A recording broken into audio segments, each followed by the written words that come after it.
Hi అండి. అందరికీ నమస్కారం. నేను మీ రాణిరెడ్డి. ఈరోజు నేను కూర్చొని చదువుకుంటూ ఉంటే నాకొక ఆలోచనొచ్చింది. అదేంటంటే మనం చాలా వరకు చాలా మందితో చాలా అవైలబుల్‌గా ఉండటానికి ట్రై చేస్తూ ఉంటాం గదా!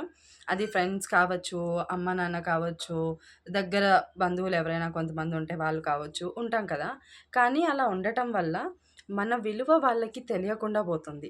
అది మీలో ఎంతమంది గమనించుంటారు? ఒకవేళ గమనించినా మనమేంటంటే లైక్ ఇగ్నోరెన్స్ పార్ట్ ఎక్కువగా ఉంటది. గమనించినా గూడా సర్లే ఈసారికి అని వదిలేసేవాళ్ళు చాలామందే ఉంటారు.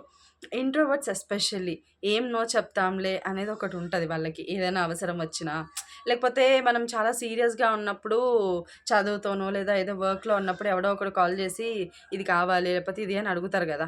అలా అడిగినప్పుడు మనమేంటంటే వెంటనే నో చెప్పలేం మనం. నో చెప్పలేకుండా సర్లే అది ఒక పని చేసేసొచ్చి చదువుకుందాం. లేదా ఒక పని చేసేసొచ్చేసి మన పని మనం కంటిన్యూ చేద్దాం అని అనుకుంటూ ఉంటారు. Actually that was the biggest mistake. అలా చేయడం వల్లే మనం మనకి ప్రయారిటైజ్ ఇవ్వకుండా వేరే వాళ్ళందరికీ ప్రయారిటైజ్ ఇచ్చి మనల్ని మనం కోల్పోతున్నాం. మన విలువైన సమయాన్ని కూడా మనం కోల్పోతున్నాం. ఇది మీలో ఎంతమందికి ఇలాంటి ఎక్స్‌పీరియన్సెస్ జరిగాయి? Please let me know in the comment section. See you in the next video. Bye.